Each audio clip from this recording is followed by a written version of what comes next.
I'm Rosa Corey, and I'm from the United States, California. And my topic, what I speak about, is one of the most vitally important issues of our age, and that is United Nations Agenda 21, Sustainable Development. And as I'll be talking about tomorrow, it is the inventory and control plan.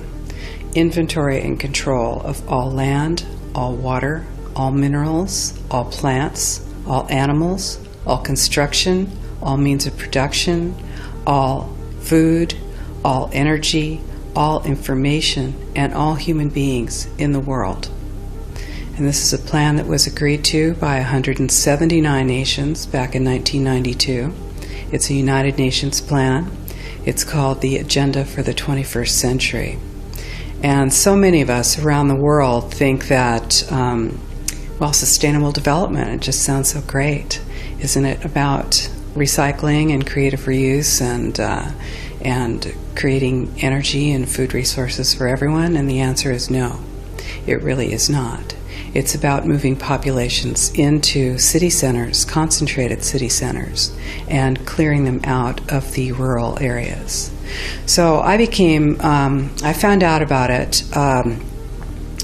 in a very unusual way, actually, because I spent my career as a legal witness, as an expert witness for the California Department of Transportation. I'm an expert in land use and land valuation, and my specialty is in eminent domain valuation. So, of course, I was valuing property for the government so that the government could acquire that property for road projects.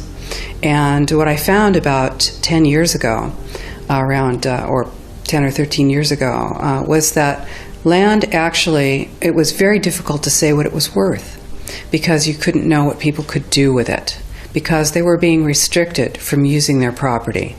And as I explored that and found that it wasn't just in the San Francisco Bay Area where I was working, it was in fact all across the nation and the world, I looked behind that and I found United Nations Agenda 21, Sustainable Development. We created the Post-Sustainability Institute in order to educate people about the economic, social, political, and environmental impacts of communitarianism on the world. And communitarianism is that concept, that social and political construct that says that the individual's rights should be balanced against the rights of the community.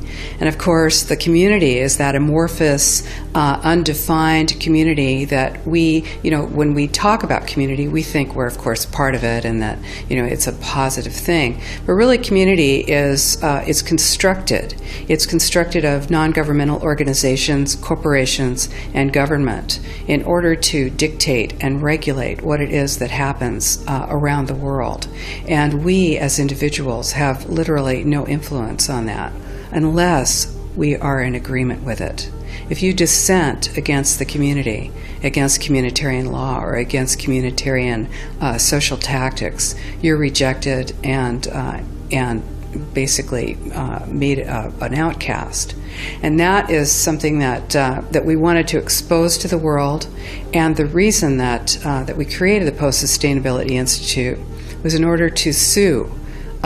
We sued our local government, and right now we're suing higher up in order to stop regional plans, because regionalization is the stepping stone to globalization. And globalization is the standardization of all systems. So that includes water, law enforcement, education, energy. All systems have to be brought into harmony in order to control them all. Because when systems don't meet, when they're out of balance or not in sync with one another, they can't be controlled centrally. And the goal of Agenda 21 is one world government and total control from a central unit. America, the United States of America, is really under attack right now. We, in the United States, are, the U.S. landmass is about 2.5 times the size of Europe and has roughly half the population, just over half. That landmass is huge, and about 75% of the population lives in large cities. The goal is to move everyone out of the rural areas and into the large cities, and to destroy representative government and to move it into to a more to government by unelected boards and commissions. Now, here in the EU, of course, you've already moved to that position, where it's an erasure of jurisdictional boundaries, an erasure of national boundaries. And that is the goal, because, as Zbigniew Brzezinski said in 1995, you can't just impose globalization pell-mell as a total movement. You have to do it incrementally, and the way to do that is through regionalization.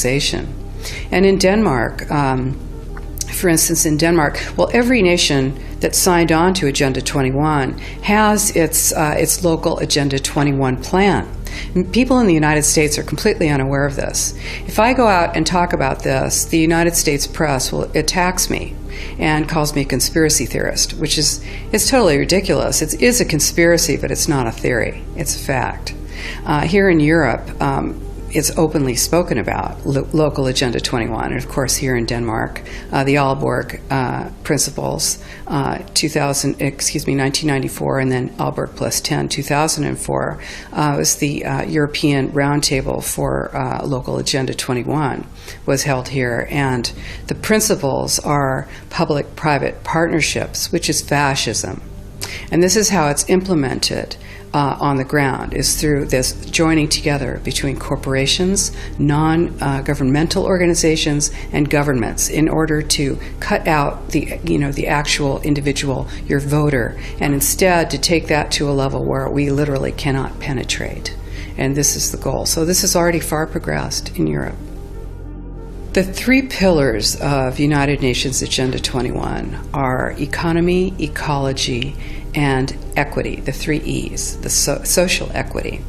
And everyone sort of thinks that they know what that means, the idea of social equity. It must mean that, well, everyone's going to have access to clean water and clean air, and no one's property is going to be used as a dumping ground because they are at a poverty level. But really what social equity is about impoverishing huge portions of the population and bringing down the developed nations. And while this sounds like, it sounds almost like in the United States you'd call that a right-wing point of view, a conservative right-wing point of view. I personally am a liberal.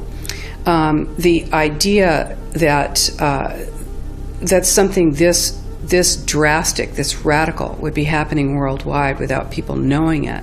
All you have to do is look at austerity measures, restrictions on transfers of wealth, additional restrictions on land use, ability, to produce, to use your energy, your water, your industry. All of this is happening in developed nations. So when you have your infrastructure attacked like that, it's going to have a tremendous impact on your ability to prosper, as well as the idea that that everything that we're looking at now is destined to collapse our economies. Because the idea, this is a corporatocracy. It's a totalitarian state being developed right now all over the world. And what major corporations want in this fascist development is to be able to have full movement of workers without borders or boundaries, to be able to move their goods through without regulations, and to reduce wages. And so this is the goal. So this is what you find with social equity. That's code for social equity for this movement and reduction of the population. So, and of course, economy and ecology is about bringing into balance economy. These are the three circles: economy, ecology, and social equity. And where they meet in the center is balance. But really that balance is a communitarian balance. So it's not balance of well-being of the people. What it is it's a balance for corporations so that they can exploit and control and have populations in an area, in tightly packed, dense areas, so that they can be surveilled and managed. And this is what that balance looks like as far as the development of a totalitarian state is. I think it's very important to know that the people now still have an opportunity to fight.